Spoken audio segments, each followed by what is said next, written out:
जिस कांग्रेस पार्टी के अधिवेशनों की शुरुआत गुरुवर टैगोर जैसे लोग वंदे मातरम गा कर कराते थे। वंदे मातरम कांग्रेस पार्टी के आजादी के आंदोलन का एक मंत्र बना था। वो वंदे मातरम के महिमा मंडन करने के लिए जब लोकसभा में चर्चा हुई, गांधी परिवार के दोनों सदस्य नदारद थे, दो में से एक भी वंदे मातरम का विरोध आज भी जवाहरलाल नेहरू से लेकर आज के कांग्रेस के नेतृत्व तक कांग्रेस के खून के अंदर बसा है। নেহেরু থেকে রাহুল পর্যন্ত বন্দে মাতরম নিয়ে কংগ্রেসের মধ্যে অসন্তোষ এবং তোষণের রাজনীতি সমানভাবে প্রবাহমান। সময় বদলে গেলেও মানসিকতার বদল হয়নি গান্ধী পরিবারের। সংসদে বঙ্কিমচন্দ্রের বন্দে মাতরম গানের সার্ধশত বর্ষ উপলক্ষে রাজ্যসভায় ভাষণ দেন কেন্দ্রীয় স্বরাষ্ট্রমন্ত্রী অমিত শাহ। তিনি বলেন, বঙ্কিমের গানের ভিত্তিভূমি ছিল ভারতের আধ্যাত্মিক এবং সংস্কৃতি রাষ্ট্রভঙ্গি। বঙ্কিমচন্দ্র জননী জন্মভূমিষ্ঠ স্বর্গাদপি গরীয়সী। মন্ত্রীর জাগরণ ঘটান মা এবং মাতৃভূমির প্রতি শ্রদ্ধা চিরশাশ্বত। रामायण के अंदर प्रभु श्री राम ने भी जब उनको सलाह दी गई कि इतनी वैभवशाली लंका है, आप लंका जीत ही लिए हो, तब अयोध्या जाकर क्या करना है, यहीं रह जाते हैं। तब उन्होंने कहा कि माता और मातृभूमि ईश्वर से भी बड़ी होती है। मैं माता और मातृभूमि का त्याग करूं। मातृभूमि के महिमा मंडन प्रभु श्री राम ने भी किया। मातृभूमि का महिमा मंडन आचार्य शंकर ने भी किया और मातृभूमि का महिमा मंडन आचार्य चाणक्य ने भी किया। ये सभी ने समय समय पर हमारे अस्तित्व को मातृभूमि के साथ जोड़ने का काम किया। मातृभूमि ही हमें पहचान देती है, वही हमें भाषा देती है, वही सभ्य जीवन जीने की संस्कृति का आधार बनाती है और वही हमारे जीवन को ऊपर उठाने का अवसर देती है।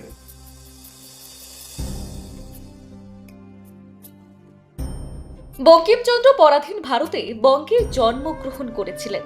আবার আনন্দ মঠের উৎপত্তি এই বঙ্গভূমিতেই। গান প্রকাশিত হওয়ার বছর 30-এর মাথায় সারা দেশব্যাপী বিরাট আলোড়ন ফেলেছিল।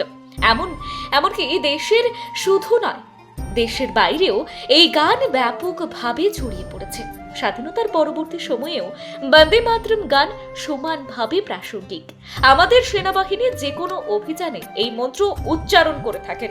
বন্দে মাতরম গানে ভারতকে পুনর্নির্মাণের মন্ত্র রয়েছে। ঋষি অরবিন্দ এই গানকে পরাধীন ভারতের নতুন ধর্মমত বলে ব্যাখ্যা করেছিলেন। महर्षि अरविंद ने वंदे मातरम को गीत नहीं, हमारी आध्यात्मिक शक्ति का प्रतीक माना। उन्होंने बहुत सुंदर तरीके से वर्णन किया है कि स्थूल, सूक्ष्म और कारण तीनों प्रकार से वंदे मातरम भारत की शक्ति को जगाता है। स्थूल शरीर वंदे मातरम का उच्चारण हमारी शरीर में शक्ति और उत्साह भरता है। राष्ट्रभक्ति की प्रक्रिया शक्ति को जगाती है। सूक्ष्म शरीर हमारे भावनाएं, हमारे विचारों को वो शुद्ध करता है और हमारी चेतना को वो जागरूक करता है। और कारण आध्यात्मिक शरीर में भी उन्होंने कहा कि बंकिम बाबू एक ऋषि चेतना से प्राप्त मेघा से ही वंदे मातरम की रचना की है। তবে এই বঙ্কিমচন্দ্রের গানকে চরম আঘাত হেনেছিল কংগ্রেস নেতৃত্ব। বন্দে মাতরম গানের যখন সুবর্ণ জয়ন্তী, সেই সময় পণ্ডিত নেহেরু গানকে দুই টুকরো করেছিলেন। গানের শব্দ বুঝতে অভিধানের ব্যবহার করতে হয়েছিল তাকে। নেহেরু সাফ জানান, গানে হিন্দু দেবদেবীর উল্লেখ রয়েছে, তাই মুসলিম সমাজের জন্য পরিপন্থী। অমিত শাহ বলেন, গানকে দ্বিখণ্ডিত করেছিলেন জওহরলাল নেহেরু। গানের মহিমাকে ক্ষুণ্ণ করেছে কংগ্রেস। সেখান থেকেই শুরু তোষণ, আর পরবর্তীতে হয় দেশভাগ। तब क्या हुआ? वंदे मातरम के 50 साल हुए, देश आजाद नहीं हुआ था। और वंदे मातरम की स्वर्ण जयंती हुई 1937 में। तब जवाहरलाल नेहरू जी ने वंदे मातरम के 2 टुकड़े कर उसको 2 अंतरों तक सीमित करने का काम किया। मान्यवर, मेरे जैसे कई लोगों का मानना है कांग्रेस पार्टी को पसंद आए ना आए, अगर वंदे मातरम के तुष्टीकरण की नीति के तहत 2 टुकड़े न करते तो देश का बंटवारा नहीं होता और देश पूरा होता।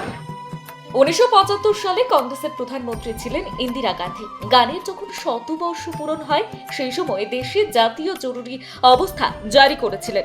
বন্দে মাতরম স্লোগান দেওয়া এবং গান গাওয়া ভারতীয়দের জেলে ভরেছিলেন। এই গানের সঙ্গে কংগ্রেসের কোনো কালেই আধ্যাত্মিকতা ছিল না। সেই গানের স্বতঃস্ফূর্তিকে বারবার হনন করেছে নেহেরু পরিচালিত কংগ্রেস। 50 साल के बाद वंदे मातरम 100 साल का हुआ।